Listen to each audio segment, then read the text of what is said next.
मेरा चैनल है मन चिंतन की खोज। मैं अपनी बेटियों के बारे में बहुत दुखी रहता हूँ। जब सोचता हूँ कन्याओं के बारे में तो मुझे बहुत दुख होता है। मेरे भाइयों, मेरे बहनों, मेरी माताओं, मैं माताओं से विशेष कर कहना चाहता हूँ कि हे माँ, तुम मत भूलो कि कल तुम भी बेटी थी। अपने अतीत में जाओ, अपने बचपने को याद करो कि तुम्हारे साथ कैसा कैसा क्या क्या हुआ तुम्हारी जिंदगी में। आज तुम उन्हीं बेटियों से नफरत करते हो। हे माँ, तुम बेटियों से नफरत करते हो जो कि माँ के नाम पर ऐसा कोई कार्य न करो जो आने वाली पीढ़ी माँ से नफरत करे। क्योंकि इस दुनिया में, इस पूरे संसार में, तीनों लोक में अगर पूजा हुई है तो केवल माँ पे। माँ से बढ़ के कुछ नहीं। हे माँ, दूसरे के घर से आने वाली बेटी जो तुम बहू के रूप में लेती हो, उसकी दहेज को देखती हो। हे माँ, जैसे तुम्हारी बेटी दूसरे के घर जब जाती है तो तुम दूसरे से नफरत करती हो, और जब दूसरे की बेटी को अपने घर लाती हो तो उस बेटी से नफरत करती हो केवल इसलिए कि केवल दहेज के लिए। हे माँ, मैं ये बताना चाहता हूँ मैं अपनी माताओं से, हे माँ, जो मेरे घर की दादी काकी है, मैं उनसे विशेष करके मेरी प्रार्थना है, निवेदन है कि मेरी बेटी के बारे में सोचो। ये वो गुलाब है जो पूरे राष्ट्र में गुलाब को राष्ट्रीय सुमन माना गया।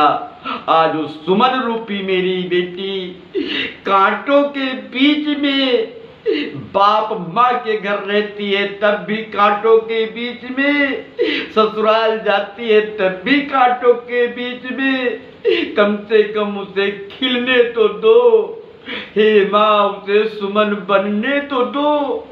हे माँ, वो पूरी जिंदगी कांटों के बीच में रहती है। बताओ कितने दर्द सहती है, उसके बाद भी किसी की समझ भी नहीं आता है। मैं इंसानों ये बताना चाहता हूँ कि इस बात को सुनो और अमल में भी लाओ, क्योंकि मेरी बेटी गुलाब रूपी है। पूरे पेड़ में कांटे होते हैं फिर भी उफ नहीं करती है। उसे कली से कम खिलने तो दो। वो जब खिलती है तो कितनी मस्त मस्त पूरी जिंदगी सुगंध देती है।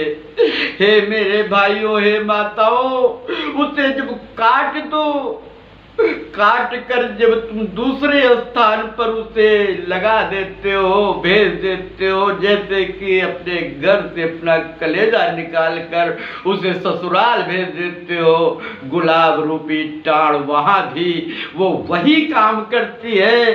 कांटों के बीच में रहकर बेचारी खिलती है और खिल करके फिर उसे गुलाब रूपी सुगंध जो इस परिवार में देती थी उस परिवार में भी देने का काम करती है जिंदगी भर। कभी अपनी सुगंध को खुद नहीं लेती, लेकिन उसका जीवन पूरा जिस वृक्ष में रहती है, जिस लता में रहती है बेचारी, वो जिंदगी भर हिल नहीं सकती। दूसरों को खुशबू जिंदगी भर देने का काम करती है, पर खुद कांटों में रहती है, कांटों में रहती है।